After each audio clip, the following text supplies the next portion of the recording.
Here is the voice of the working class, Rick Smith.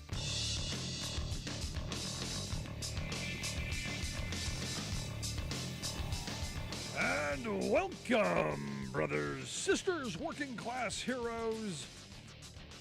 This is the Rick Smith Show. Thanks so much for being here today on the big program. Lots to get to, lots to talk about. I got to start off today on kind of a downer note because we're going to see a lot of this in 2024. The Washington Post had a story that just heartbreaking.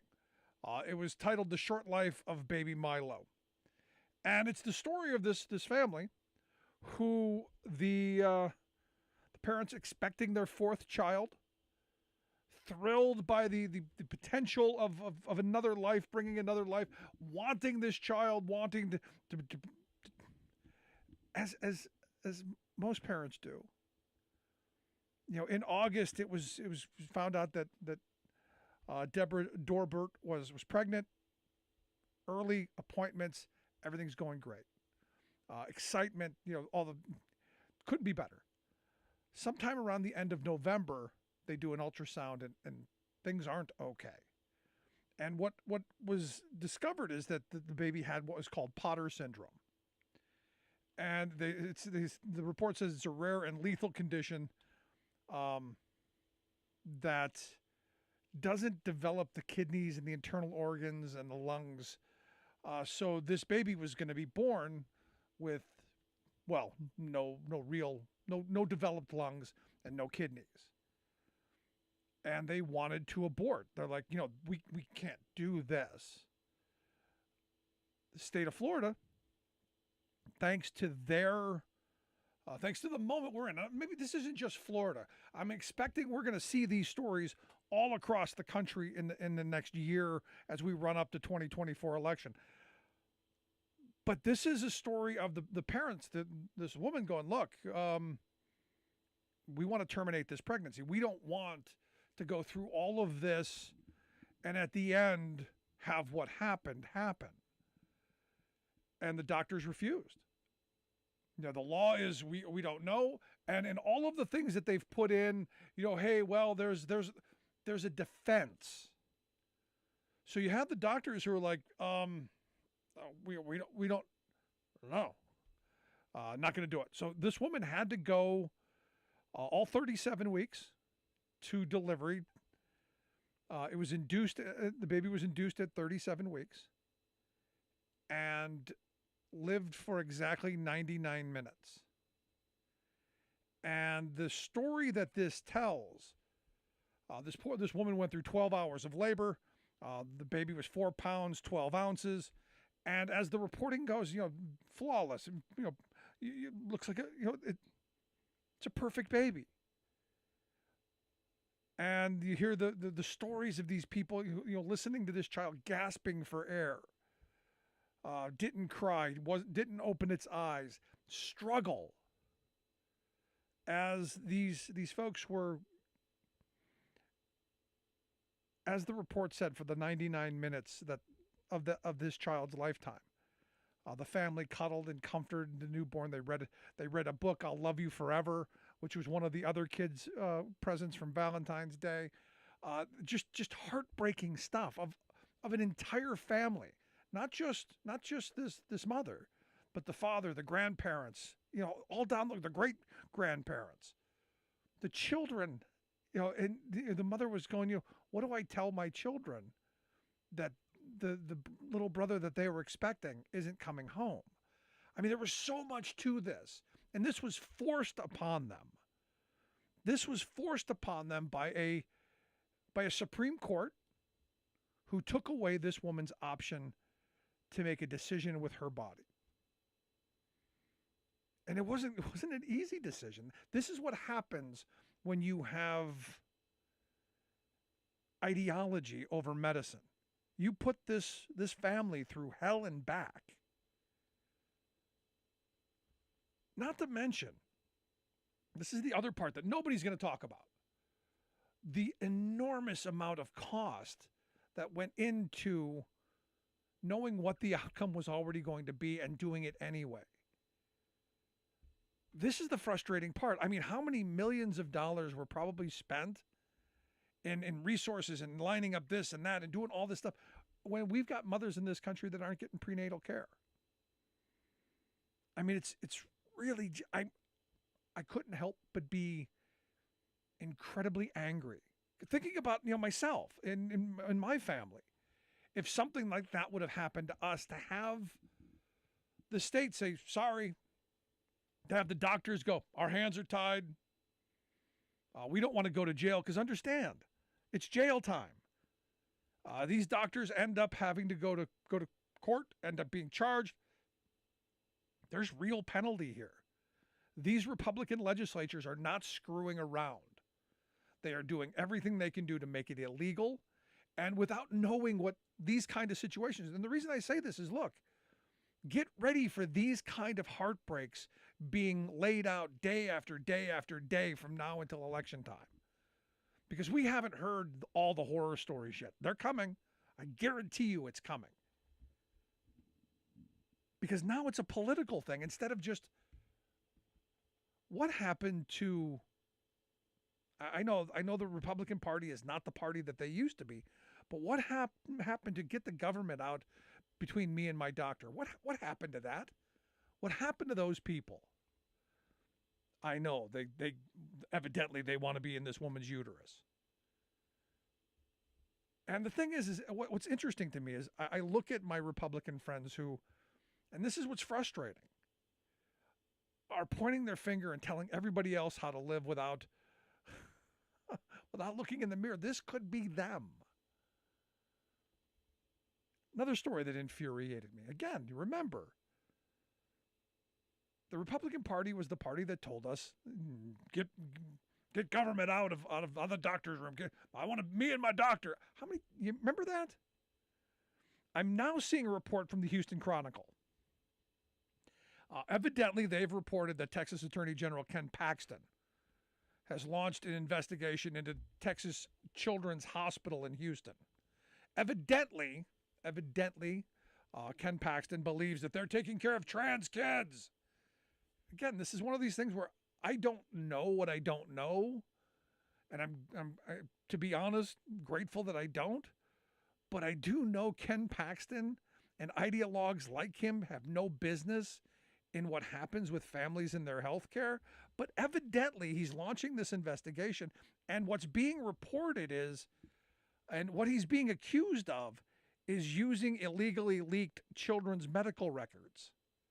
Which, I'm not a lawyer, but there's that HIPAA thing that we have to sign all the time, the Health Insurance Portability and Accountability Act of 96, where they can't even talk to my wife and talk about my healthcare stuff unless I give express written consent. And yet somehow the Attorney General has got his greasy little hands on these medical records, allegedly. Because I guess this is the basis of going after this hospital. And as I've said, the reality is I don't have the answers, but I know Ken Paxton doesn't either. And I know ideologues like him don't either. And this is where I appeal to my conservative friends, because we used to have good spirited discussions. I thought privacy was something that was a tenet of conservatism. Privacy and get out of my life, get government off my back.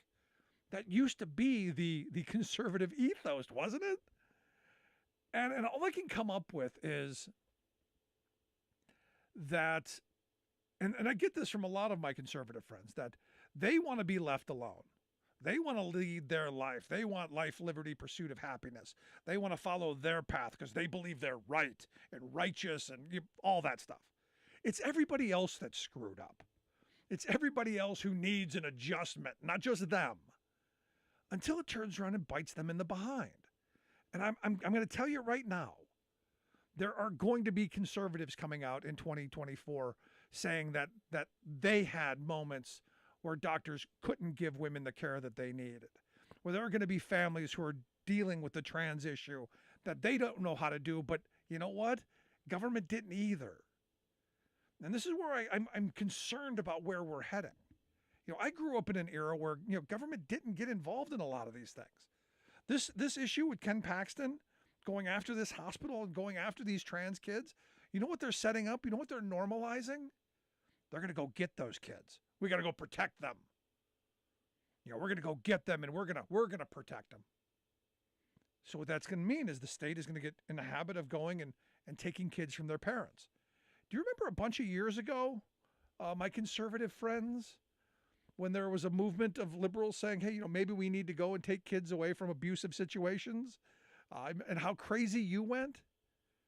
This is the same kind of thing to me. And I stood with you. I don't think that, kids should be taken away from their parents without real serious consequences. But this is another one of those things that the hypocrisy. Oh, the hypocrisy. It's infuriating. And you ask yourself, when does it end? How does it end? It only ends when we say enough is enough. My grandfather always said, don't worry about me, worry about yourself. It's time for us to start worrying about ourselves. Take a look in the mirror. Like I said, I don't know all the answers. But what this is happening, it's wrong. Now remember, our Republican friends are the ones they have family values and that kind of stuff. Where is that here? They care about the children. Hear that a lot. Which is interesting because now I'm looking at the debt ceiling fight. And I'm looking at the cuts that they're proposing. And you know who gets hit the hardest? You can say it. It's the children. You know that. For instance, it's almost bipartisan that they're going to claw back a lot of the money that was not spent out of the, 6 bills dealing with COVID. One of the areas that people are sounding the alarm on is through different states and different localities are trying to rebuild their public health departments and dealing with, I guess, is a rise in sexually transmitted diseases. And evidently, it's like, wow, how is it possible that we have more cases than they had back in the 1950s? We are now spiking. There's been a 32% increase in 2021 in sexual transmitted diseases, according to the CDC. And, the children, evidently congenital syphilis cases. That's when the parents give it to the fetus. That has surged more than 200% over the last 5 years. And we've had the most fatalities since the early 1990s. But I know they love the children, just don't want to pay for them. We want children to be born. We just don't want them to get, education or health care or fed. It's angering. But I want to hear your thoughts. Email me, rick@thericksmithshow.com. Going to take a quick break. Right back after this. Stick around. Listen to The Rick Smith Show.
got to be aware of what's going on in the judiciary. Again, they are not stopping. They can afford to hire people. They can take time out and not have to worry about it because they pay lobbyists to do their thinking for them. No, good stuff, for Steve. us, no, you don't have that luxury. You've got to stay on top of the game.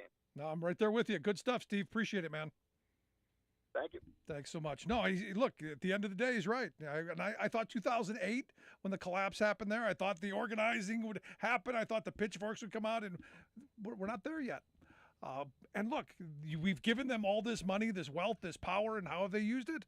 To abuse us. And look, I look at what's happening in Texas. On Saturday in Texas, they're about to move 3 major election bills that are basically going to give the governor the ability to, seize elections. And only in that Democratic place of Harris County, the biggest and the bluest part of the state, because, hey, can't trust those blueies. And that's why I've asked Raphael Lemaitre to come talk with us. Raphael is the communications director over at the New Economy for Working Houston. NewEconomyHOU.com is the website. Raphael, thanks for taking time for us. Thanks for having me, Rick. So, as Steve pointed out, look, the moneyed interests have grown so powerful. We've given them so much. They've clawed back so much of the New Deal. And now it's going even further. These election bills are a massive overreach that I think 10 years ago there'd have been a revolution over. But yet here we are. It looks like it's going to happen. Yeah, and it's kind of like the frog in boiling water. It's kind of happening slowly. And there's so many bad bills that we're seeing go through the Texas legislature right now, from anti-trans bills to pro-gun bills after Uvalde to taking over local ordinances, you name it, that it's almost like, you've got this other group of laws that are really, really bad as well. But you nailed the nail on the head there when you mentioned Harris County in Houston. And, a lot of folks, before I moved to Texas, I just thought of Texas as this bright red state. But it's a little more complicated than that. Harris County is the largest county in Texas. We have more people in the county of Harris County than in the population of 27 states. We'd be the 27th largest. If we were a state, we'd be the 27th largest state in the country. So it's no coincidence that we're being targeted here, because it wasn't blue, it was purple, or even. And it's no coincidence that now that we're seeing the county grow and diversify, and businesses move here, and the politics go head to head with Greg Abbott and Lieutenant Governor Patrick and the Attorney General Ken Paxton, that now all of a sudden they're not so interested in letting us have all these local freedoms that they've been so eager to talk about for so many years. So walk me through these 3 pieces of legislation that are going to move, I guess, on Saturday the 20th. SB 1070, SB 1750, and SB 1933. One, it looks like, I guess we're going to institute cross-check. So if your name sounds like somebody else that lives in another state, they're going to purge you. Am I getting that right? Yeah, and I think the easy way to think about this is, when the pandemic started, there were major improvements made in how we run elections in Harris County. We instituted a few things that were incredibly good for workers. For instance, we had 24-hour voting at a couple of our locations, for nurses and doctors and other workers who don't work regular hours, so that they can have a chance to vote. So that concerned about COVID could literally vote from their cars. We instituted countywide voting so that you could go and vote from at any location, not just your own precinct location. And that's really what triggered a lot of the Republicans 2 years ago at the previous session. What they did is that they went in and they literally made all of those things illegal. Even though they were all successful, they made voting easier without making it less secure. The bills you're talking about now are essentially the 2.0 version of that. They saw in November of 2022 that Democrats again won Harris County, even though it was, supposed to be a tough year for Democrats. And what they've done is they've gone and they've capitalized on common mistakes that happen when you run elections in these huge counties, and use those as a guise to basically take over our elections. So yeah, you have SB 1933, for example, And again, I encourage your listeners not to focus on a specific bill because it's changing and they try to amend stuff all the time. But the basic premise here is that they want to use any common mistake that happens to allow Governor Abbott and his political appointees to either call for a new election or overturn the results of the election or put in administrative oversight of our elections. Which is, as undemocratic as it gets. And, there's a lot of people here that have been fighting these bills for a long time. Tomorrow is going to be a big day because, as you mentioned, these bills are looking like they're going to move forward tomorrow in some form or fashion. So we're very concerned, and we're asking folks to line up and speak out against these as much as they can. What's interesting to me is that they chose Harris County. I mean, look, if you're a free speech advocate, if you're a good government advocate, if you're a good voting advocate, wouldn't it be the whole state? Why choose? I mean, this is like showing your hand. Why choose one part of the state and go, well, the rest of it, if these things happen, we don't care. But this one place we care. It's wild. They literally in the legislation they'll say that this only applies to counties over 3.4 million people. Well, there's only one county that's over 3.4 million people, and it's Harris County. Look, they're reading the writing on the wall. 1 in 7 registered voters in the state of Texas lives in Harris County, and Lieutenant Governor Dan Patrick is on record as saying that we cannot let Texas turn blue, because if Texas turns blue, then the cause is lost for the Republican Party in many ways. Yep. Because they can't lose Texas. So as much as they try to make the arguments about, oh, this is about election integrity, or, they had problems with some paper shortages in a few locations during the November 22 election, and we're just trying to fix that. It's clearly a targeted harassment campaign intended not just to overturn and undermine our elections, but to punish people who live here and to punish the public servants who work day and night, year round, to run elections in this county. There's another bill that is targeting, we have an elections administrator. For the largest counties in Texas have this position. It's an appointed position where you actually have a full-time person whose job it is to modernize, secure, and make voting convenient and safe and all of these kinds of things. Harris County established this position for the first time 2 or 3 years ago, and now they want to remove that position entirely from Harris County. Not the other counties that have them in Texas, both rural and urban, but just Harris County. So it's really just a way to punish the folks here. And I think that people are waking up. I think people are starting to see that this is not the way democracy is supposed to work. And it's really short-sighted, by the way, because if you look at the demographics of Harris County, if you look at where our economy is actually growing, it's right here in Harris County. We are driving the job growth in Texas. Just today, Governor Abbott tweeted, Texas is, growing and all these jobs are growing and we're a great pro-business state. Well, look at where the businesses are going and look at where the workers are. Yeah. It's Harris County. So we're going to keep fighting, but the bills are very troublesome, and we hope and we wish it would get a little bit more national attention because it's very troubling. No, this is huge for me. You're listening to the Rick Smith Show. We're here with Raphael Lemaitre. He's the communications director for New Economy for Working Houston.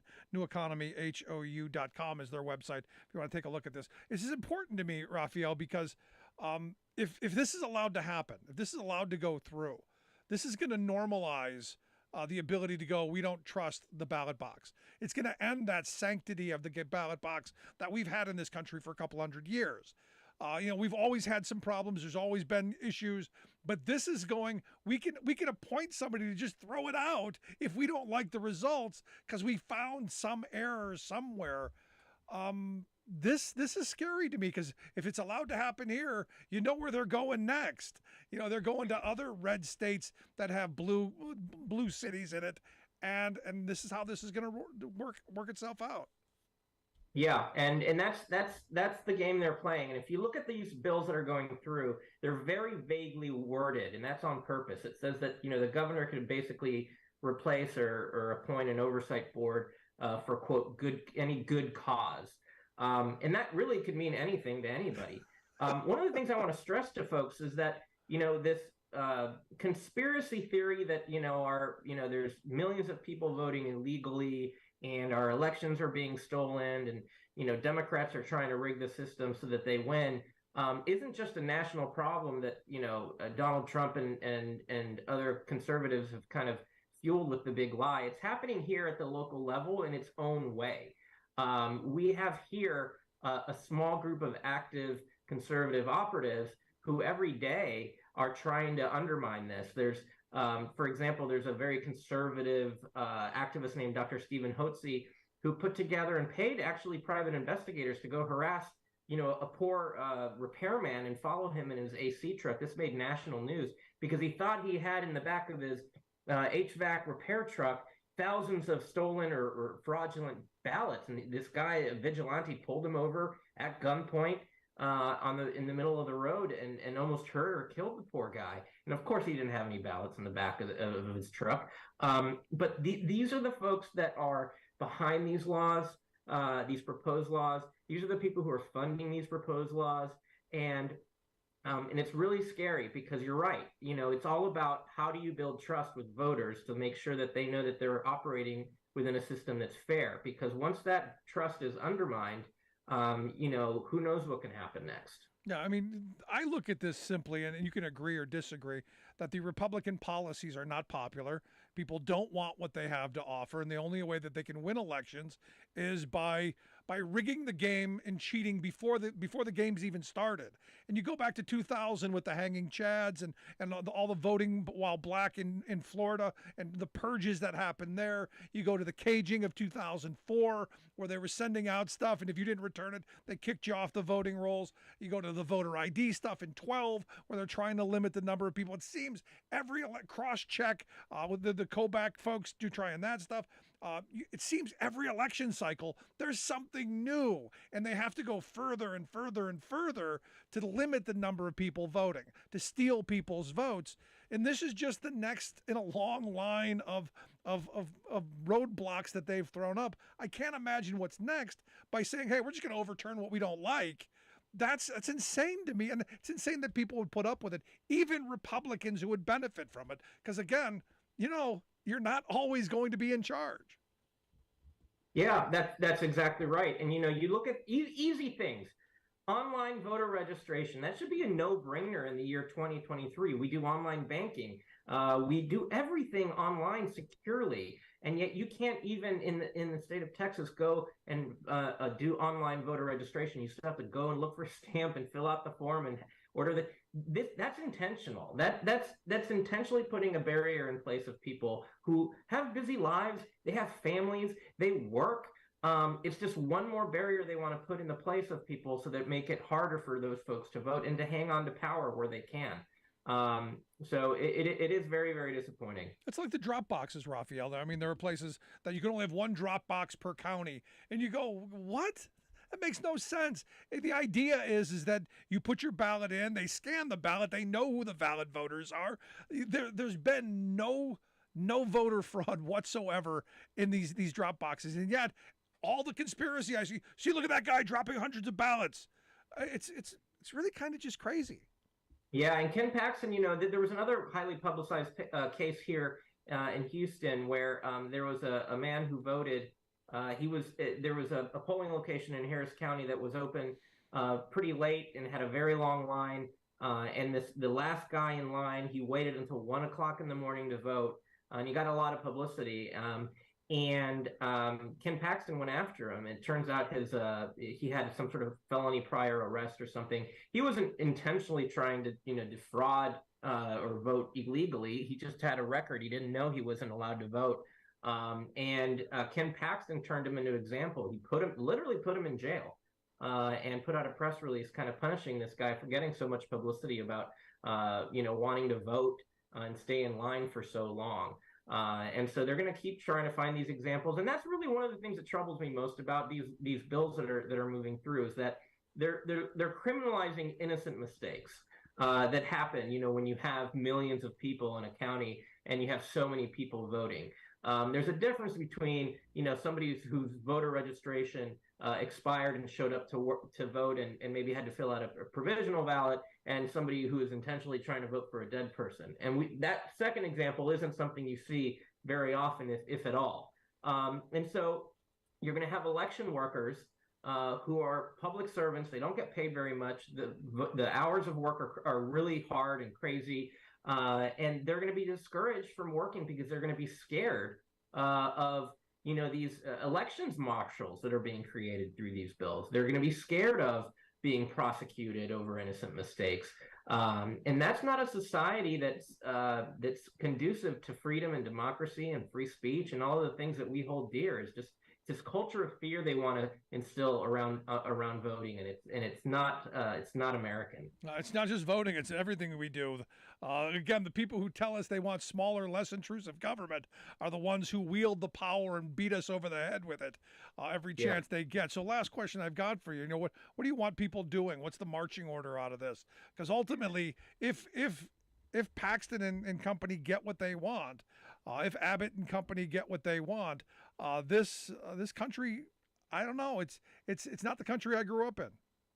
Well, number one, and I probably don't have to tell your listeners and viewers this, is to actually vote, but not just in the big year elections and the off year elections. We have a mayoral race coming up in November here, and the low turnout elections. This is where people who aren't tuned in, this is where we lose seats for people who are defending democracy. If you're in Texas, we would love for, especially in Harris County, but even in these other urban counties, we want you to call these senators, these legislators who are in Austin right now at their legislative session, which only meets every 2 years, and urge them to stand up for democracy and to fight against these bills.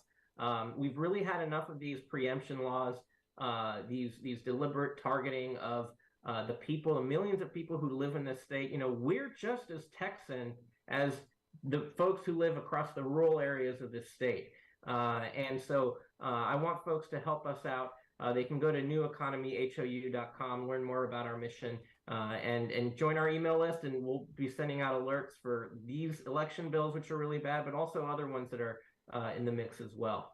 Raphael, I appreciate you taking some time. I hope you'll come back and talk to us again soon as this continues, because these attacks, they're not going to end anytime soon or until we make it stop. But thanks so much, Raphael Lemaitre. Thanks for the time. Thanks, Rick. Thanks. Appreciate it. I want to hear your thoughts. Email me, rick@thericksmithshow.com. What do you think about this? Do you see this as something that's going to happen in a state near you? Is it going to come to a neighborhood near you?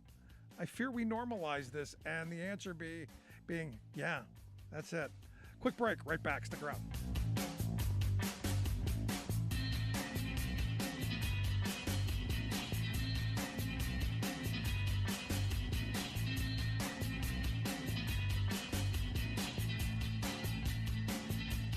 I'm Rick Smith, and this is Labor History in 2. On this day in labor history, the year was 1989. That was the day that black author and Marxist theorist C.L.R. James passed away. James was born in Trinidad, at the time a Caribbean colony that was part of the British Empire. His father was a school teacher. James became a leading intellectual on the subject of black liberation. His most famous work, The Black Jacobins, tells the story of the 1791 Haitian Revolution, when enslaved black Haitians successfully overthrew French colonial rule. James was a frequent contributor to Labor Action, a Marxist journal produced in New York from 1940 to 1958. He wrote about the struggles of black workers. He often penned fiery language. For example, in 1941, James wrote an article imploring black workers not to cross the picket line during a strike against the Ford Motor Company in Detroit. Ford had a reputation of hiring black workers at a time when many employers discriminated in their employment practices. But James warned his readers that the Ford Company was no friend to the worker and that the company was attempting to use race to keep its workforce divided. James wrote, quote, "Ford is one of the most dangerous enemies of labor who exist in this country. This enemy of society has been laying a train of race hatred in Detroit and is now about to touch it off." The organized working class movement and the Negroes will have to fight hard and long to check and frustrate and defeat this sinister plot. This will be no easy fight. In other articles, James also used his pen to call out labor unions for not including black workers and to call for the unification of black and white workers in their struggle. Labor History in 2 brought to you by the Illinois Labor History Society and The Rick Smith Show. For more information, go to laborhistoryin2.com. You're listening to The Rick Smith Show, where working people come to talk. Real quick, good on Minnesota. You got Minnesota Democrats who are passing a sweeping labor bill, going to give workers in Minnesota just all kinds of incredibly good stuff. Mandated paid sick time, banning non-compete agreements, funding for increased inspections in warehouses and in places, in workplaces across the country or across the state, from nursing homes to meatpacking plants to hospitals to schools to construction sites. More safety, more opportunities. I just, this is the stuff Democrats have got to get their head around. Making lives better for working people. Giving teachers the ability to bargain for class sizes, giving nurses and nursing home workers the ability to bargain over working conditions, and setting minimum wage and minimum standards across the state. It's time we start talking about using the tools that are in front of us to make people's lives better. And good on Minnesota, and good on the governor who has said going to sign the bill once it gets to his desk. This is the kind of stuff that Democrats need to grab by the horns and move forward on. Because look, Republicans are making a play for the working class in rhetorical ways. The policies they're moving are horrible, but there's a lot of lip service. It's kind of like the Trump era infrastructure week. Had infrastructure week every week. Never did anything, but we got photo ops. We had a party, didn't actually get a new road. This is where Democrats need to really swing a big stick and say, look, we're actually doing the work of making lives better. Good on them. And I got to reach out to some of these folks to get them to come on and talk about this legislation that they're moving. Really, this is the model for the country. Quick break, right back.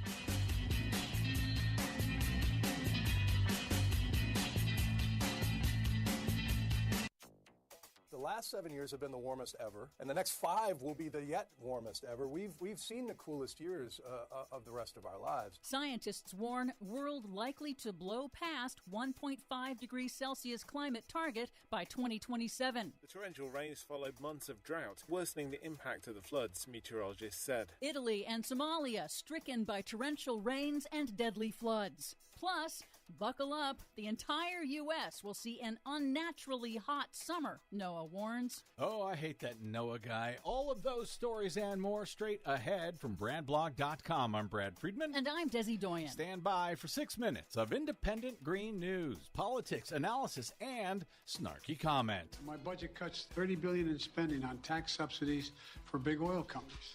They made $200 billion. They don't need a $30 billion subsidy. That's not what the other guy told me. If elected president again, what is the first thing you would do to help bring down the cost to make things more affordable? Drill, baby, drill. Well, there you go. This is your Green News Report. Okay, Desi Doyen, despite all of the efforts across the globe to do something about it, is it really helping? Well, it's helping a little, but not fast enough. The World Meteorological Organization this week warned that over the next 5 years, fossil fuel pollution and a potential El Nino are likely to temporarily push global temperatures past the Paris Climate Agreement's 1.5 degrees Celsius threshold above pre-industrial levels for at least 1 year, for the first time ever. And it's almost certain that the world will break the record for the hottest year in history history that was set back in 2016. All that will further intensify already extreme weather disasters around the world. Climate scientists say it's important to remember that the biggest danger is not when an individual year temporarily crosses the 1.5 Celsius target, but when the world permanently breaches it and stays there. Oh, so if it happens once, no big deal. It's still a big deal. Oh. In a press conference, WMO Chief Petteri Talas explained the trend line is not good. We haven't been able to limit the warming so far, and we are still moving in the wrong direction. The increasingly intense effects of global heating are already here. A stunning heat wave in the Pacific Northwest has broken numerous daily and monthly high-temperature records in Oregon and Washington, and intensified wildfires in Alberta, Canada's tar sands oil region. Many areas are seeing 20 to 30 degrees Fahrenheit above seasonal norms. Recent studies confirm that man-made climate change has made intense heat waves 5 times more likely than in the past. The entire U.S. will see an unnaturally hot summer. That's according to the NOAA Climate Prediction Center's latest 3-month outlook. That will increase the risk of more frequent and intense heat waves, wildfires, and drought in the U.S. The U.S. Department of Agriculture warned that farmers in the Midwest, already plagued by persistent drought, are poised to abandon withered crops at the highest rate in more than a century. Which, of course, is going to drive up all kinds of prices, while Fox News tells everyone climate change isn't a problem at all. Yep. In northern Italy, deadly floods killed at least 9 people and forced thousands to evacuate after some areas were hit with half their yearly rainfall in just 36 hours. The floods destroyed roads and bridges and forced the cancellation of the Formula One Grand Prix race. In Somalia, torrential rains and floods have killed at least 22. In both Italy and Somalia, scientists say severe drought worsened the impacts of floods by reducing the soil's capacity to absorb water. Tragedy in Texas City, Texas. The region's second oil refinery fire in less than 2 weeks killed an employee at the Marathon refinery on Galveston Bay. That's along a stretch of Texas coast that is heavily populated by petrochemical facilities. In other news, the Biden administration has granted a key permit for the controversial proposed Mountain Valley Pipeline to run through a section of the Jefferson National Forest in West Virginia. That part of an agreement last year to secure the vote of conservative Democratic Senator Joe Manchin of West Virginia to pass Biden's landmark climate law, the Inflation Reduction Act. But some good news. The Biden administration announced nearly $11 billion in grants and loans to help rural energy and utility providers deploy renewable energy in rural communities using funds from the Inflation Reduction Act. It's the single largest investment in the rural electric grid since President Franklin Roosevelt's 1936 Rural Electrification Act.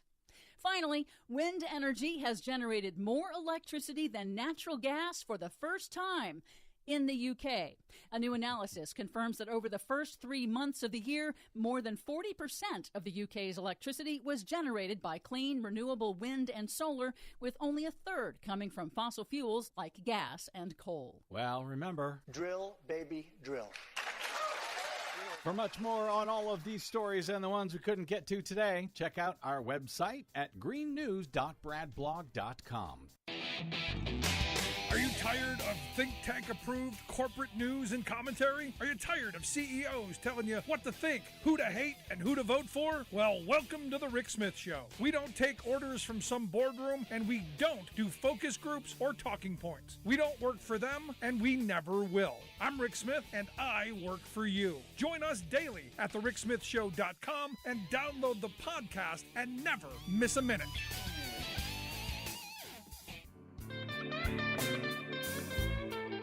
Welcome back to the Rick Smith Show. Now, here is Rick Smith.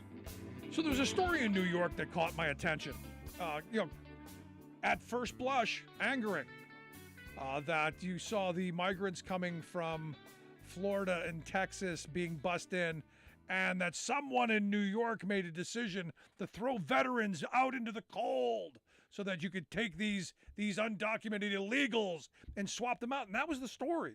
The story was these illegals are coming and they're being moved in here and we're kicking our veterans to the street. Turns out Not even close to reality. Evidently, someone went to a homeless shelter, recruited some people between the ages of 40 and 60, and said, "Hey, you want to make $100 for a couple hours for a photo op?" Yeah, that's what happened. My problem with this is we keep using our veterans and we keep using that issue as a political football. We keep kicking them and without talking about solving real problems. And here to share some thoughts on this and the whole agenda. I've asked my good friend Rich Ojeda to come share some thoughts with us. Rich is the host of Ojeda Live. He does a daily hit on YouTube and on social media. You can take a look at that. Rich, thanks for taking time for us. Thank you. I always love being on your show, Rick, but I also got to make an announcement here. We just founded the Turn Left PAC, and we're going to help candidates, and we're really going to help candidates. We're going to do a lot more than what most of these organizations do. So that's my goal. It's called Turn Left, and we're excited about it. I got some amazing people that were on my 2018 congressional campaign that are with me with this, so I feel very comfortable that we're going to do some great things for some great candidates. But, okay, when you're talking about the veteran stuff, it amazes me how the Republicans will literally knock down an old lady to get a picture with a veteran coming off of an aircraft with a weapon in his hand from just now leaving a combat zone, because they use us. They use us as props. They use us as photo ops. But when it gets down to the real nitty gritty, they don't like us. They don't care about us. I mean, right now we're talking about the potential of us going in default, and one of the reasons is because the Republicans want to cut veterans services by 22%. So don't tell me that you care about veterans. Don't tell me, they do not care about us at all. They actually, I think that they actually don't care for us at all. They hate the fact that so many people support the veterans, and it's like they have to do all the things that they do and say to try to act as if they're supportive. But the truth is they're not. And it's easy to see that they're not, because you can look at the legislation that they push that tries to kill things like veterans' health care. No, I mean, I look at this, and you said the Republican plan cut, 23% from the VA. If you remember, the Republican Study Committee, their number was 49% cut. So, even it gets even worse. Just the other day, I'm talking about burn pits. We got a legislation passed to help people who are struggling because of cancers that they are diagnosed with because of these burn pits. They're talking about slashing enormous funding from that. And you go, I don't know how you go onto the military bases. You're what are people saying there? Do soldiers get it? I mean, are they seeing this, or are they shielded from it? Well, sadly, there's a lot of soldiers that don't pay attention to politics, but they really need to. Also, usually in a military unit, technically it's frowned upon to talk politics with your troops.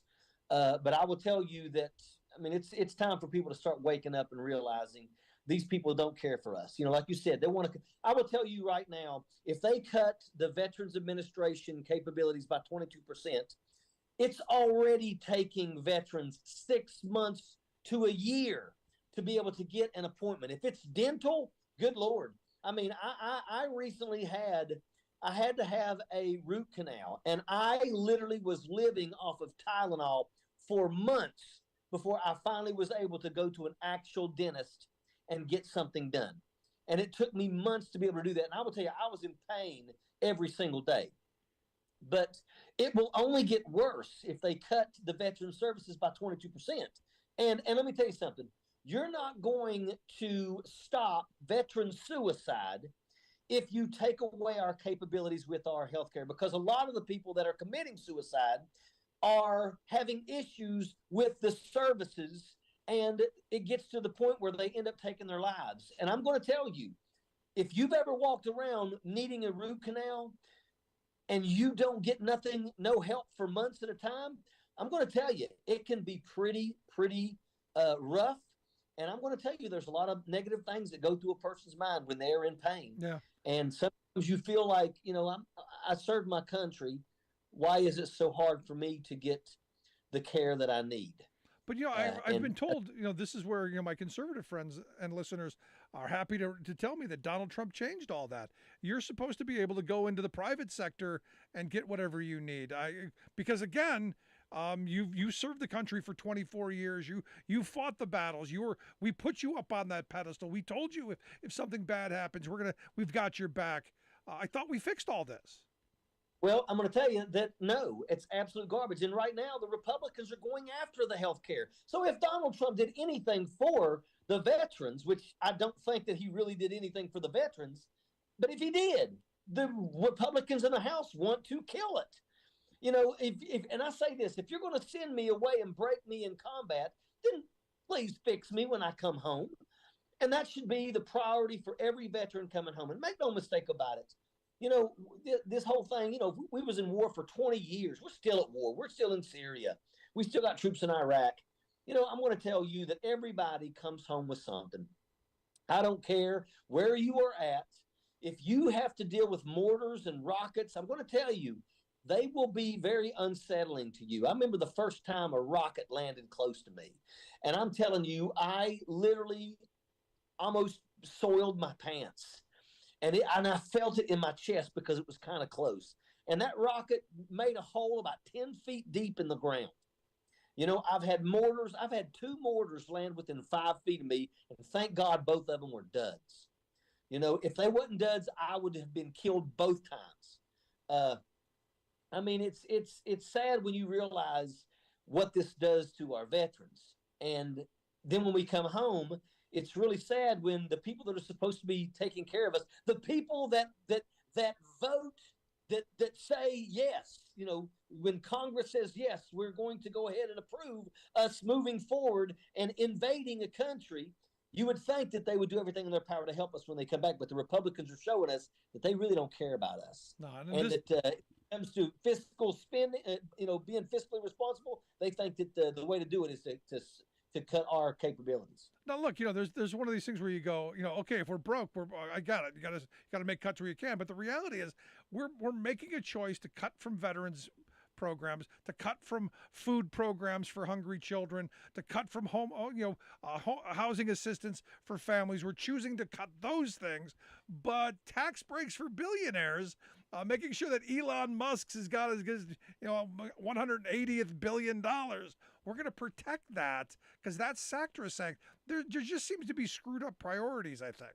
Or just the thing is, and that's why what you do is so important. What I do is so important because our job is to educate people.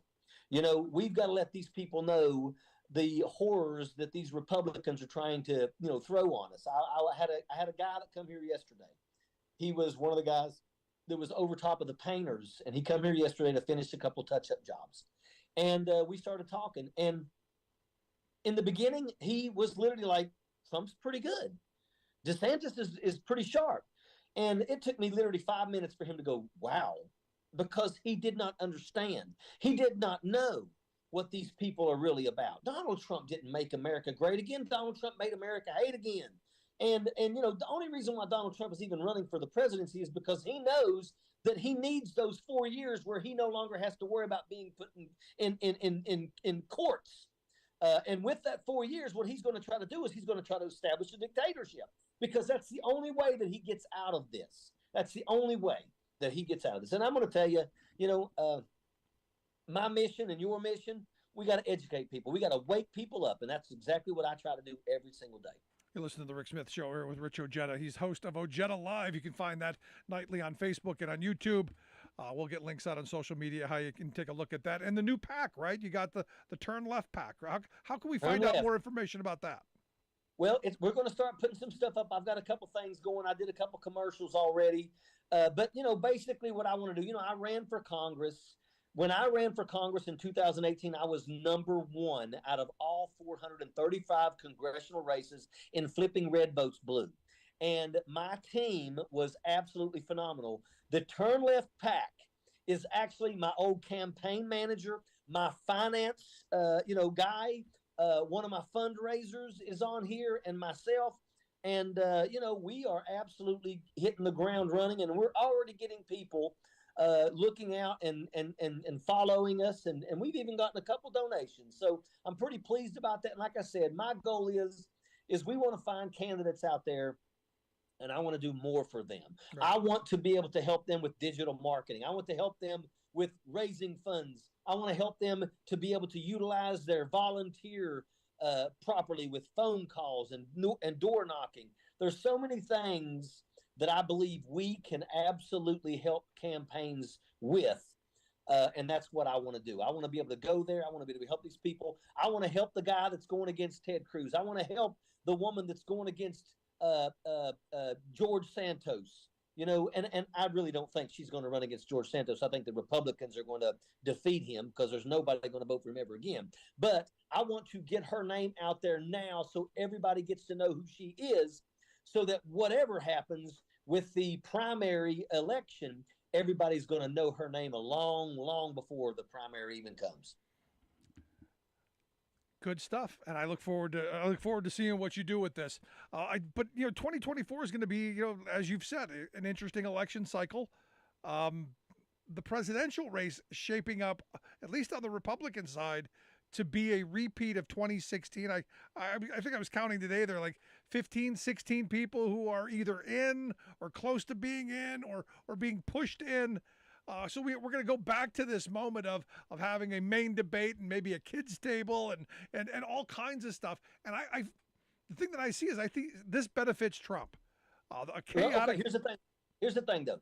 Tim Scott from South Carolina has just thrown his hat in the ring. Right. Tim Scott's going to get votes. He's going to get votes. If all of them are running in the primary, they're all going to be taking votes away from Donald Trump. Now, regardless, if Donald Trump wins the nomination, it's hopefully people are waking up, and hopefully Donald Trump, there's enough people out there that know how dangerous he is in that position. But it's like this. Let's say he gets beat. If he gets beat, every Trump supporter is going to absolutely be against whoever beat their orange Lord and Savior. There's 30% of the Republican Party that will vote for Donald Trump no matter what. Yeah. Make no mistake about it. If DeSantis dethrones their orange Lord and Savior, they will not vote. They will choose to sit the election out. DeSantis, if he doesn't get that 30% that follows Donald Trump, and Donald Trump is the kind of guy that will say, I will not support DeSantis. He is the kind of guy that will absolutely rocket attack his own party if he don't get to be the winner. So that will hurt them. And the way I look at it is if 30% say they're sitting it out, then Joe Biden is going to win big time.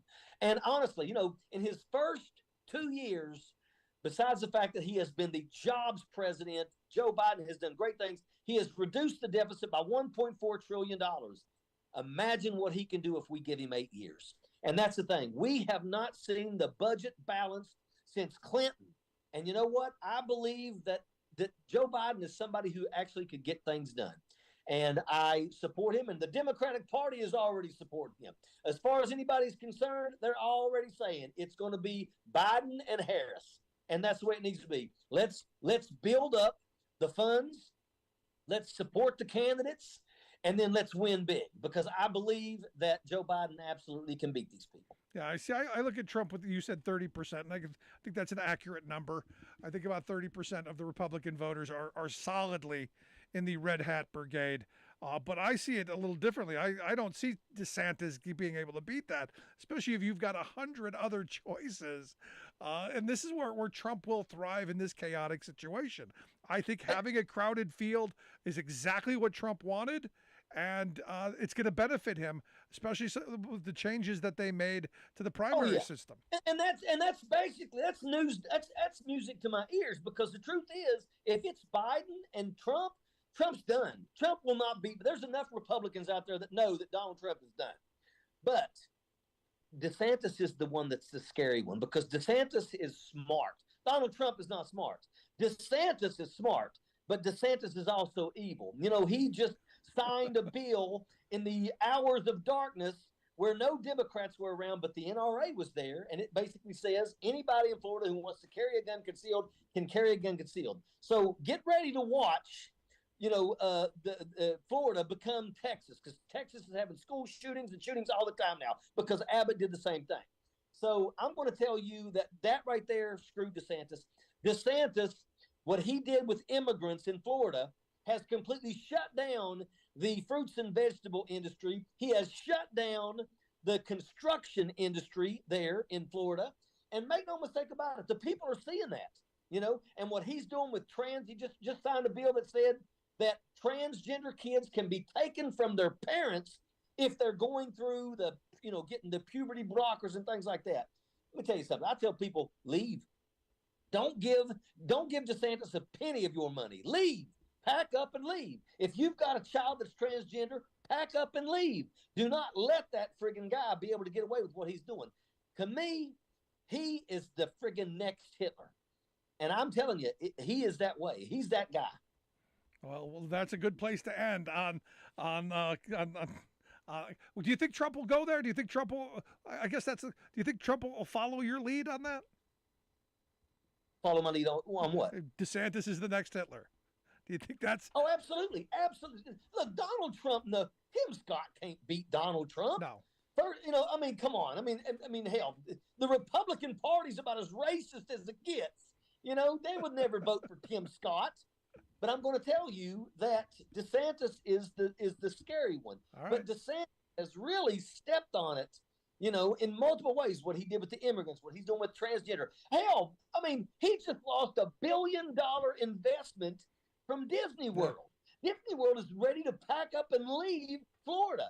What DeSantis has done is DeSantis is destroying the state of Florida. And here Fort Lauderdale's underwater, and DeSantis is out running around selling his book.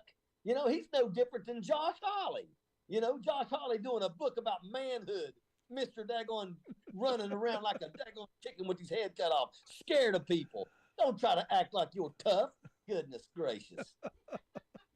My daughter would stomp him like a narc at a bike rally. My daughter weighs 102 pounds. She'd climb him like a tree and swell his eyes up so fast his head would spin.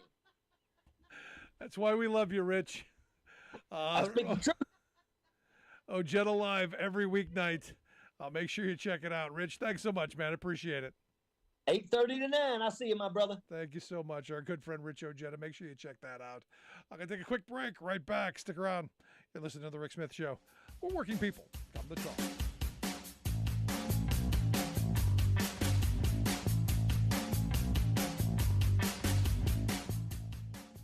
We are AFGE, the American Federation of Government Employees. We represent 700,000 federal and D.C. government workers who are the vital threads of the fabric of American life. We support our nation's military. We take care of our nation's veterans. We protect our nation's borders. We respond to our nation's crises and natural disasters. We provide services to our nation's seniors. The American Federation of Government Employees. We work for America. We are AFGE, the American Federation of Government Employees. We represent 700,000 federal and D.C. government workers who are the vital threads of the fabric of American life. We support our nation's military. We take care of our nation's veterans. We protect our nation's borders. We respond to our nation's crises and natural disasters. We provide services to our nation's seniors. The American Federation of Government Employees. We work for America. Welcome back to the Rick Smith Show. Now, here is Rick Smith. I gotta tell you, Ted Cruz makes me laugh. Evidently, Ted wants to investigate Bud Light now.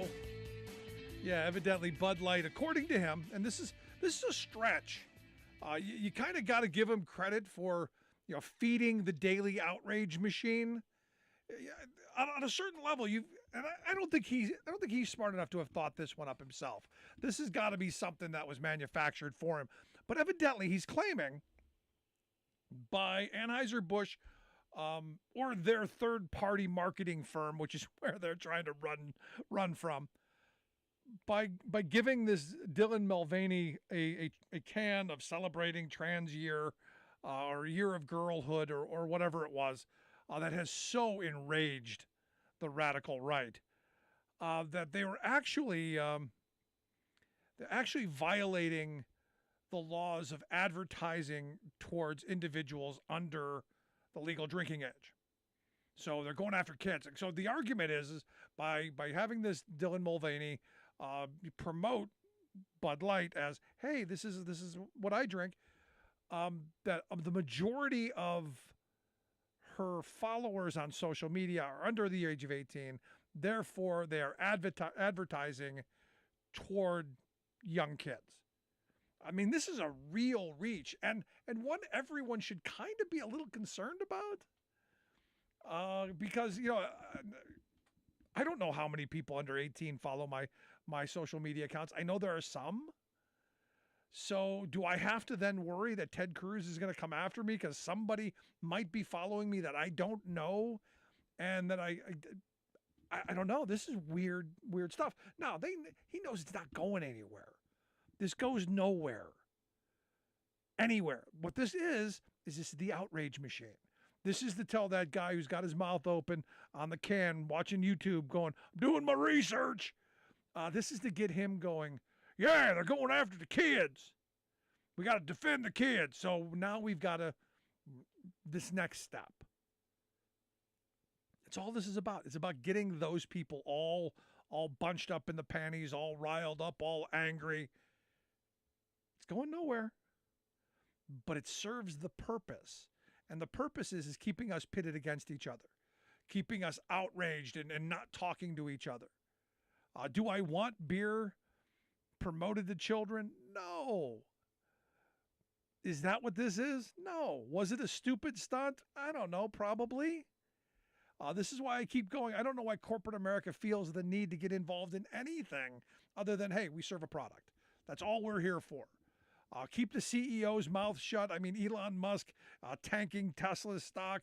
You know, why are the stockholders going after him? This is one of those things, though. It's about the outrage. It's about the anger. You know, if it were really about something positive, do you think they'd be saying it? Do you think if it was really protecting children, they'd say it? Do you think if it was really helping children, they'd be behind it? No. Look at their budget. Their budget proposal, their moral document is saying, yeah, we're gonna literally take food out of the mouths of children. We're going to cut housing assistance, which means that more children are going to be hungry and homeless.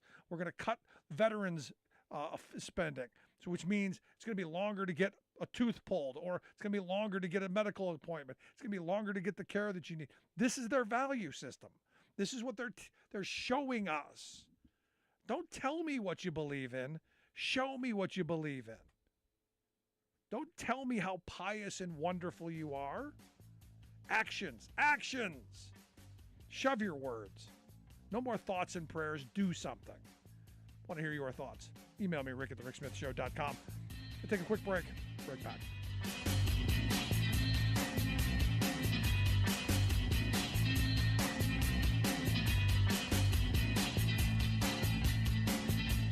I'm Rick Smith, and this is Labor History in 2. On this day in labor history, the year was 1989. That was the day that black author and Marxist theorist C.L.R. James passed away. James was born in Trinidad, at the time a Caribbean colony that was part of the British Empire. His father was a school teacher. James became a leading intellectual on the subject of black liberation. His most famous work, The Black Jacobins, tells the story of the 1791 Haitian Revolution, when enslaved black Haitians successfully overthrew French colonial rule. James was a frequent contributor to Labor Action, a Marxist journal produced in New York from 1940 to 1958. He wrote about the struggles of black workers. He often penned fiery language. For example, in 1941, James wrote an article imploring black workers not to cross the picket line during a strike against the Ford Motor Company in Detroit. Ford had a reputation of hiring black workers at a time when many employers discriminated in their employment practices. But James warned his readers that the Ford Company was no friend to the worker and that the company was attempting to use race to keep its workforce divided. James wrote, quote, "Ford is one of the most dangerous enemies of labor who exist in this country. This enemy of society has been laying a train of race hatred in Detroit and is now about to touch it off." The organized working class movement and the Negroes will have to fight hard and long to check and frustrate and defeat this sinister plot. This will be no easy fight.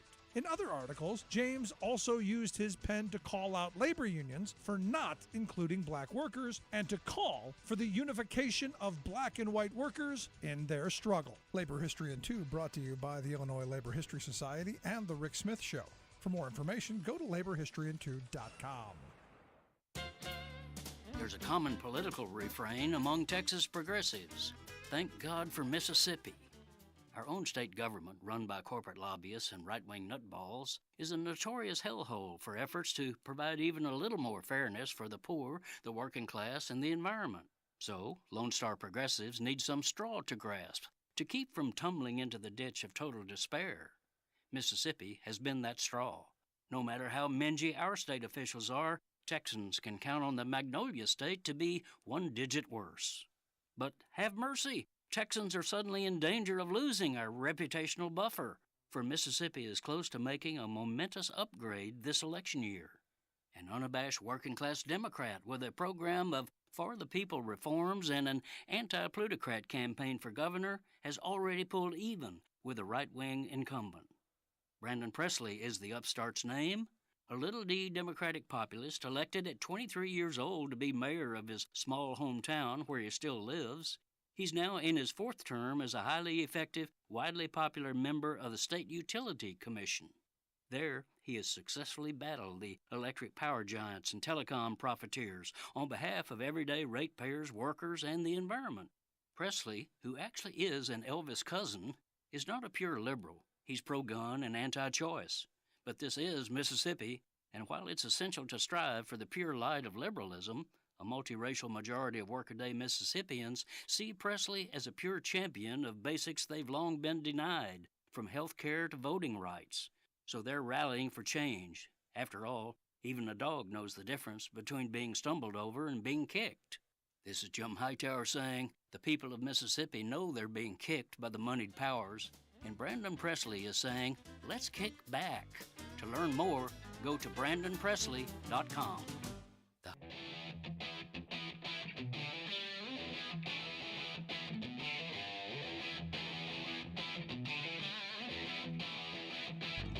Welcome back to the Rick Smith Show. Now, here is Rick Smith. So it's infrastructure week.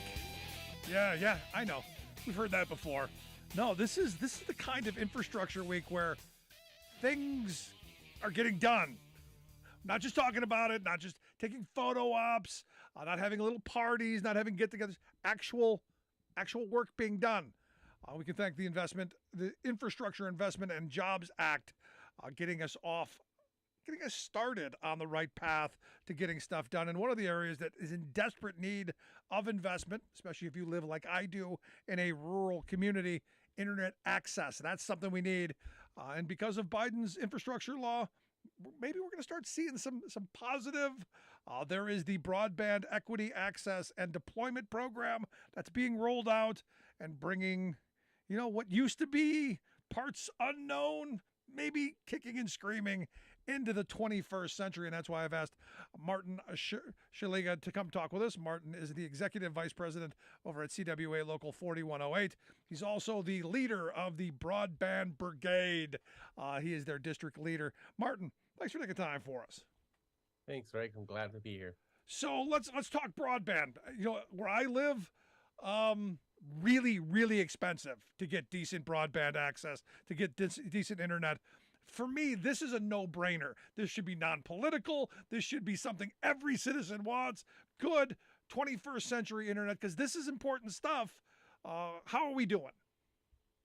Good. We're actually in the planning phases, thanks to IIJA and the administration. They took in a lot of our input, and I feel created a bill that goes a long way to address the needs of our communities, which is broadband. We have substandard broadband. I live in a urban area, and I'm coming to you with a hotspot to my cell phone because I can't get reliable, affordable internet in this day and age in the United States of America. So we're excited. There's a lot of money coming, on the order of $1.6 billion in Michigan, where I live, and it's slated for areas that don't have internet instead of just going to posh neighborhoods to upgrade theirs. So No, I mean, I think coming out of the pandemic, I think everyone finally realized, this is important stuff. We should be investing heavily into it. There's a lot of things I would have liked to have seen better, a lot of things I would have liked to have done differently, but getting that initial investment of getting us at least into the late 20th, if not early 21st century, I think a pretty big freaking deal. Yeah, I mean, I think internet, used to be thought of as entertainment, but I think what the pandemic showed us is, it's essential for kids' school, for parents to work, just everyday business, everyday dealings happen online. It's very hard to find a brick and mortar place to go to get something done. Yeah, I mean, sadly, this is going to be the future, and we're behind the rest of the world. I mean, I know you spend your time doing this. This is your world. How far behind the rest of the industrialized world are we? Because I've got friends in Europe who say they got much better internet speeds at fractions of what I pay for what I've got. How bad are we internationally? It's true. I mean, as technology advanced as we are, what we're lacking is just the infrastructure, the stuff that goes into the ground up to the home. We're extremely behind. And not only that, the standards that we use to measure our internet to kind of keep up, we're far below European standards. So we try to keep up just on semantics. But really, as most people will tell you, it's very difficult to find a reliable, affordable internet service. Now, here's the thing. What the infrastructure bill did that Biden and the Democrats, with a couple of Republicans voting for, is making some much needed, much overdue, long overdue investments, and broadband being part of this. We've been living off of, I guess, old technology for far too long, and we're behind. So this idea of catching up is what we're putting forth enough? Are we going to catch up, or are we going to perpetually be behind the rest of the world?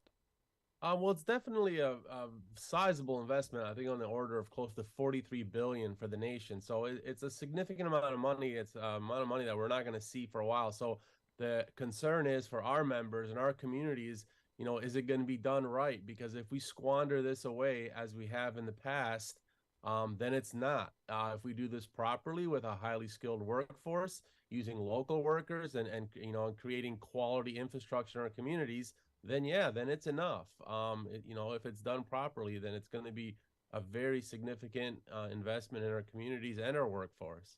Yeah, I mean, this is one of those things where we desperately need it. And my problem is for far too long, we talked about Infrastructure Week. There were a couple of years during a former administration where every week was Infrastructure Week. We had tons of photo ops and tons of interesting little displays, but no actual work. And, for decades, I've been calling for infrastructural improvements. We're finally getting stuff done. And it sounds like a big number. But if you look at all the years that we neglected things, yesterday, the NTSB came out with a report saying, 10,000 bridges across the country are potentially going to collapse. Work needs to be done. Do we have the workers to do it, though? That becomes the other part of this. Because, we went through a couple of generations of, hey, you got to go to college, got to get a degree, got to push paper around. Not against people going to college, think it's great, but we de-emphasize the kind of people who go out and build stuff, fix stuff. Do we have enough workers?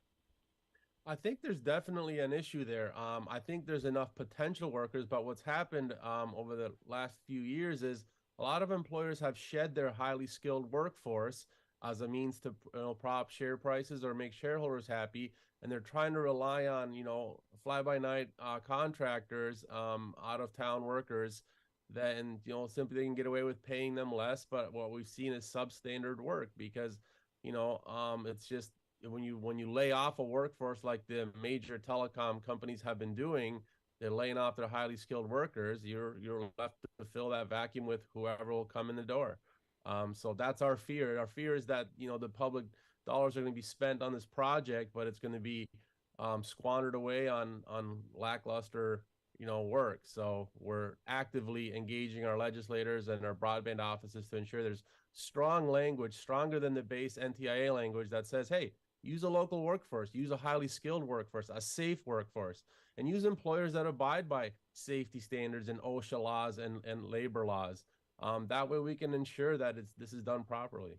Yeah, I mean, the last thing you want are some fly-by-night transient contractor to come through and do shoddy work that's going to leave you with garbage that is unusable, which sadly we see in a lot of states that, across building projects that do away with prevailing wage laws, which is why having a floor saying, these are the wages, these are the conditions, these are the standards, why that stuff's so important.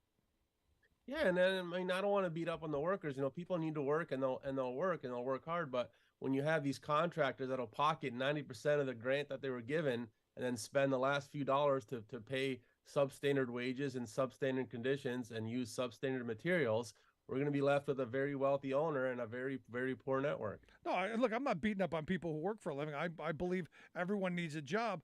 I'm talking about the people who, look, you put me out there building our broadband network, you're going to get really shoddy work because I don't have a clue what I'm doing. And I'll be the first to tell you that. But if I need a job, I need a job. This is where training is so important. And this is where, having programs that take workers and give them the skills so that they're able to go out and do a quality job and earn a quality living. For me, this is a potential for us to build that middle class back up again that my grandparents fought for. The idea that if you work hard, play by the rules, you get ahead. This is that kind of stuff for me.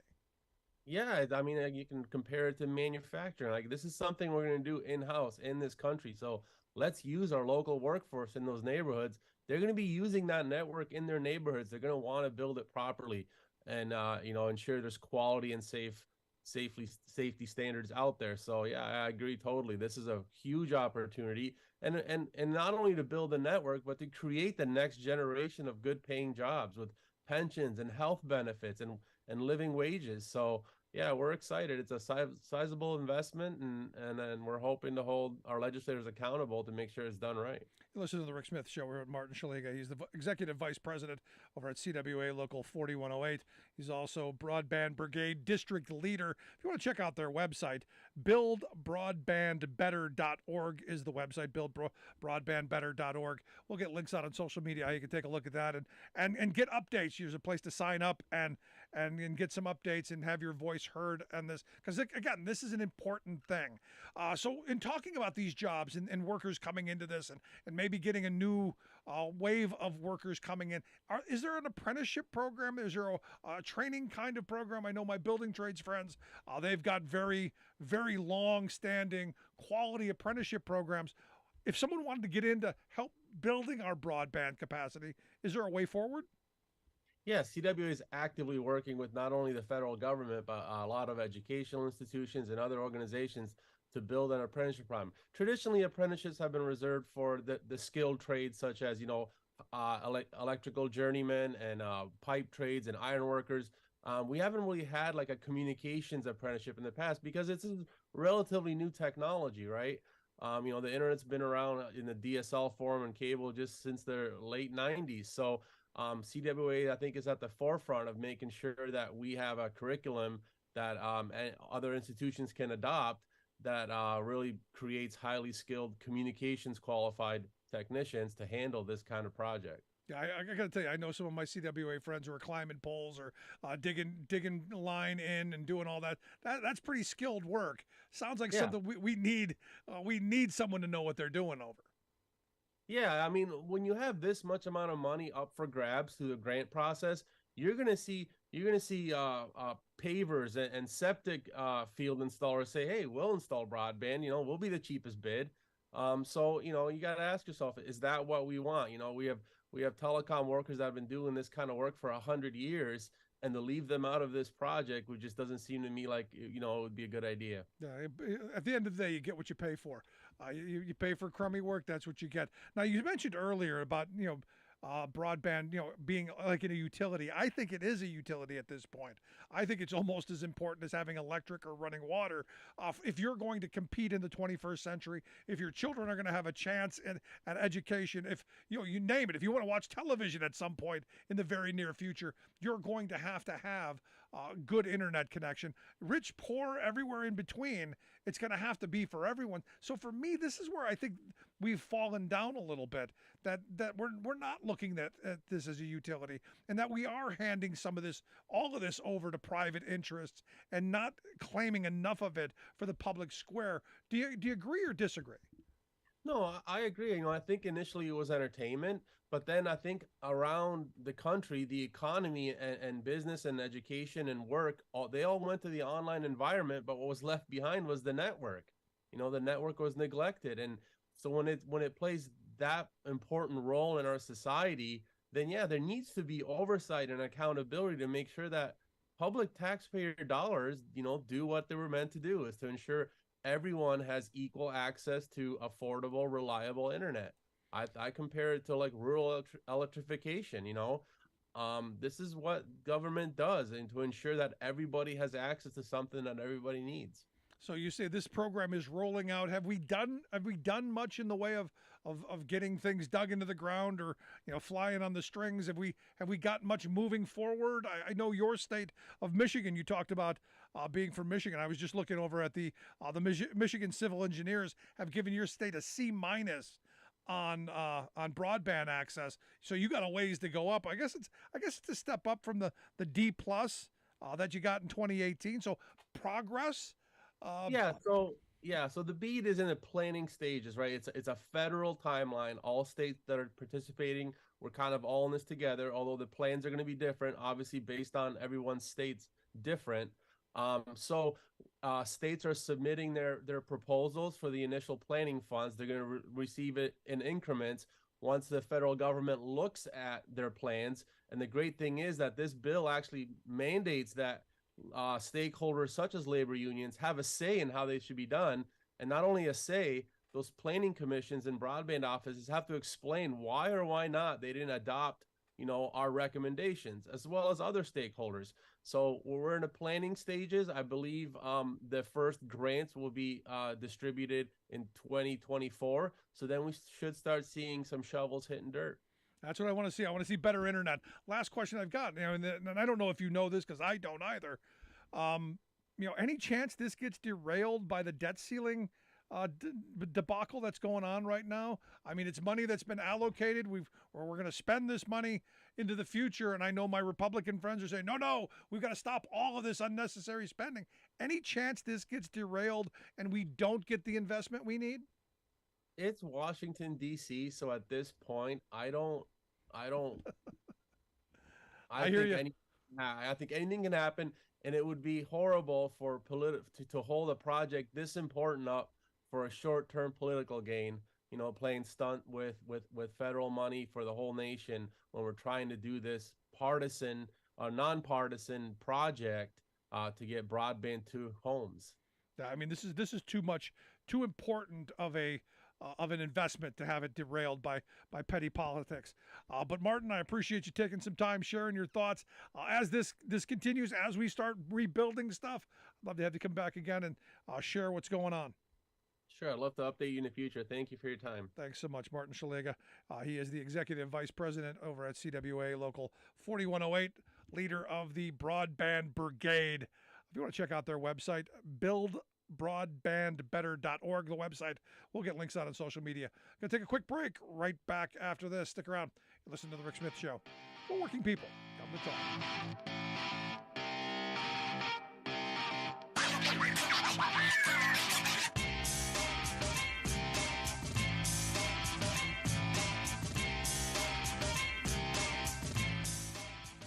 I'm Rick Smith, and this is Labor History in 2.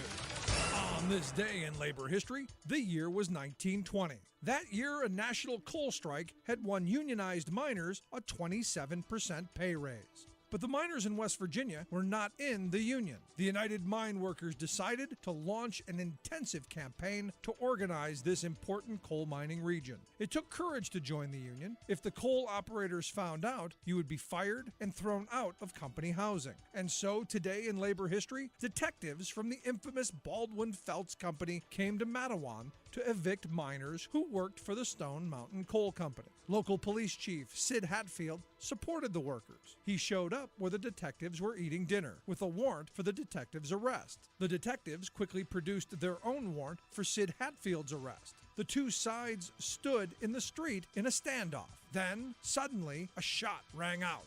Miners dueled with the coal operators' hired guns. When the smoke cleared, 7 detectives and 2 miners were killed. Among the dead was Albert Feltz, one of the detectives who had earlier participated in the Ludlow massacre in Colorado. Sid Hatfield survived the gun battle and became a national folk hero. The next year, he was assassinated for his role in Mattawan. 10,000 angry miners took up arms in what has been called the largest insurrection since the Civil War. The fighting culminated in the Battle of Blair Mountain, where an estimated 1 million rounds were fired between the miners and the company's hired guns before the U.S. Army intervened and ended the battle. In 1987, John Sayles directed an acclaimed film based on the events in West Virginia. Mattawan became a classic, must-see film about the labor movement. Labor History in 2 brought to you by the Illinois Labor History Society and The Rick Smith Show. For more information, go to laborhistoryin2.com. Like us on Facebook and follow us on the Twitters at Labor History in 2.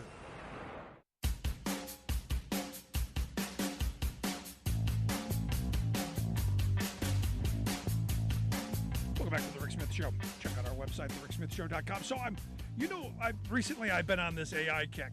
It's this whole technology thing. It's been something I've been talking about for years, but more recently, this AI thing has been front and center in what we've been talking about here on the show. And I saw this story today that, again, it seems futuristic. It seems like one of these things that I thought about, reading, science fiction, novels and Omni magazine back in the 70s and 80s. That, at some point, a computer, as you're walking by, can read your mind. And, the thing that I remember, I think it was Demolition Man, that sticks in my head, where as you're walking down the street, all of the billboards and all of the signs are tailored toward you. It's one of those things where we already have the capability of doing that with an RFID chip or with some kind of code reader. But that's been, something that's been implanted, or it's something that you're wearing or carrying that, can do that. Imagine now taking that kind of technology to be able to basically read your mind, and make that possible. Well, evidently, and I was just reading this story that, researchers at the University of Texas, Austin, have taken this just giant leap to doing just that. They evidently have come up with a way for, and it's called an fMRI. By taking these fMRI scans, they can translate what you're thinking into a measurable, readable statement. So that's basically mind reading. I mean, never mind, you have the right to remain silent. Oh, please remain silent and let us just read your mind with this fMRI scan. This is this is frightening. Evidently, it measures the blood flow in different regions of the brain. It does, a whole bunch of stuff neuroscientists understand that I don't. But the fact that the capacity of this thing to read your mind, I mean, think about this for a minute. Think about how bad, and imagine them putting this in app form, because eventually you know where this goes. You're at a dinner party and you're having a conversation, and you just happen to point your phone over the person across, and you get inside their head of them thinking horrible things about you, or maybe something else, which could, I guess, be interesting as well. But this is freaky times. And, some people might be excited about this kind of technology and go, oh, this is a brave new world. This is wonderful. I'm not so sure. I'm not so certain. Now, what they also say is researchers have also developed a way of language decoding, was the word that they used, for people who have lost the ability to speak. They, I guess, have the ability for, so technologically, to help people who can't speak, who have been paralyzed in one way or another, to be able to write. By it coming out. And again, technology way above my pay grade. But the fact that it's possible should be kind of worrisome. Now, I know some people are saying, and I've had a bunch of people reach out to me saying, "Oh, Rick, I think you're overblowing this. This technology's crap. They're just trying to sell us on it." And I'm hoping that's right. But this is where my mind goes. I prepare for the worst, and then whatever less happens, I'm happy. This is one of those things, maybe we should be preparing for the worst. Maybe, as that CEO of the AI company said, hey, regulate us, maybe we should start doing this. Because can you imagine at some point? And I wonder how our Supreme Court would handle this. Because we've already got the ability to do lie detector tests. Imagine just walking into a room and being lie detector tested by this fMRI scan without your knowledge. Or just being scanned in public. I mean, the possibilities are scary and endless. Just one of those things that really has me freaked out. Finally today, and this is where, earlier I talked about Minnesota, and good on you, Minnesota, for moving on a bunch of worker-friendly legislation, paid sick days, letting teachers negotiate for class size, letting nursing home workers negotiate for wages and benefits, the safe working conditions stuff, the quotas and the productivity stuff that's in this law. And we're gonna work on getting some legislators from Minnesota next week to talk about this, because this is big. This could be really great. But Washington State. And Jay Inslee, who I love and was my second choice for president in 2020. Bernie was my first choice, but Jay Inslee was my second because I really like this guy. Evidently now, Washington State is going to be the first state in the country to ensure that Lyft and Uber drivers, that they get paid family and medical leave. That they get help. And it's the idea of raising the bar for these workers. And I know I've had people say, well, you're against independent contractors. I'm against what I know is coming. I want workers to build power. I want all of these drivers to have the power to say we demand better wages, hours, conditions. In talking about the economic pie, I'm on the side of the working people. To get more of that pie, to be able to put more in their pocket, to put more on their table, to keep a roof over their kids' heads. That's where I'm always at. Now we can discuss whether the AB5 and the ABC test is the right way to go. Always going to be on the side of the workers, which is why I'm thrilled that Inslee and the folks in Washington moved on this. It's good stuff. It's moving us in a positive direction for working people. But I want to hear your thoughts. Email me, rick@thericksmithshow.com. Something I said got under your nerves, under your skin. I want to hear it. Also, if you miss any portion of the program or any program, thericksmithshow.com. That's where you go get our podcast. Thanks so much for being here. We'll see you back here next time.